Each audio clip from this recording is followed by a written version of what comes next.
नए साल की शुरुआत यूरोप के सबसे खतरनाक ज्वालामुखी ने एक धमाकेदार अंदाज में की है। माउंट एटना ने 1 जनवरी को शाम को अपनी आग उगल दी।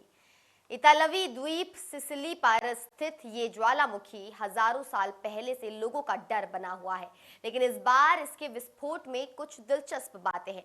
आइए जानते हैं कि पृथ्वी के अंदर से निकली ये आग आखिर क्या कहानी बयां कर रही है। माउंट एटना यूरोप का सबसे ऊंचा सक्रिय ज्वालामुखी है। इसकी ऊंचाई करीब 3400 मीटर है। इसका मतलब है कि ये एक पहाड़ जितना ऊंचा है और पूरी तरह जीवंत है। ये ज्वालामुखी लगातार फटता रहता है, कभी छोटे विस्फोट होते हैं, कभी बड़े। 1 जनवरी को शाम को 4:30 से शुरू होकर 6 बजे तक एक बहुत ही खास घटना घटी। एटना के पूर्वी ढलान पर वेले डेल बोवे नाम के एक घाटी है। इस घाटी में अचानक एक नई दरार खुल गई। इस दरार से तपती हुई लावा निकलने लगी। ये दरार मोटे सिमोन के पास 2100 मीटर की ऊंचाई पर खुली थी। इटली के वैज्ञानिकों ने इसे फ्लैंक इरप्शन का नाम दिया है। यानी जब ज्वालामुखी के किनारे से लावा निकलता है तो इसे फ्लैंक इरप्शन कहते हैं। शिखर पर नहीं बल्कि पहाड़ की बगल से लावा बह निकला।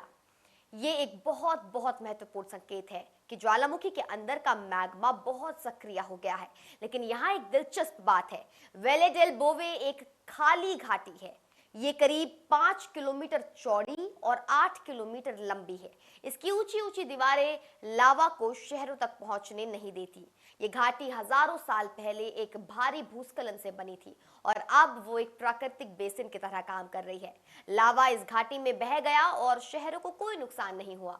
रात के समय स्थानीय लोगों ने जो दृश्य देखे वे बिल्कुल अलौकिक थे। आसमान में नारंगी और लाल रंग की चमक दिख रही थी। लावा की धारा बह रही थी। लोगों ने इन दृश्यों के वीडियो और तस्वीरें बनाई हैं। एटना ऑब्जर्वेटरी के वैज्ञानिकों ने भी इस चमक को कैमरे में कैद किया है।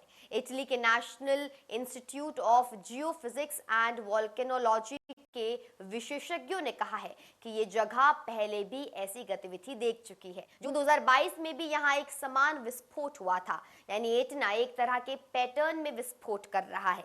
2 जनवरी की सुबह तक लावा का बहाव धीमा हो गया था।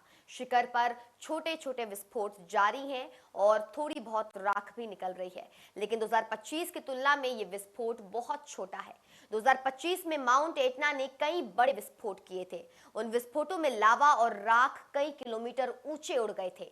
हवाई अड्डे सुरक्षित हैं और कोई भी उड़ान रद्द नहीं हुई है, लेकिन राख की वजह से निगरानी जारी है। आसपास के शहरों को कोई खतरा नहीं है क्योंकि लावा और राख सब कुछ वेले डेल बोवे में सीमित है। तो ये थी माउंट एटना के नए साल की कहानी। यूरोप का सबसे सक्रिय ज्वालामुखी हर साल हजारों पर्यटकों को आकर्षित करता है। इसका आग का खेल पृथ्वी की अंदरूनी ताकत को दिखाता है। हमारी पृथ्वी कितनी जीवंत है, कितनी शक्तिशाली है और कितनी खतरनाक भी हो सकती है, ये सब दिखाता है। एटना का ये विस्फोट हमें ये याद दिलाता है कि प्रकृति हमेशा हमारे नियंत्रण से परे है। आप देख रहे थे इंडिया न्यूज का डिजिटल प्लेटफॉर्म। मैं आपके साथ निकिता रावत। फिर मिलती हूँ कुछ ऐसे ही अपडेट्स के साथ। आप अपनी प्रतिक्रिया, अपनी टिप्पणियां हमें कमेंट सेक्शन में जरूर दें और देखते रहिए सिर्फ और सिर्फ इंडिया न्यूज। धन्यवाद।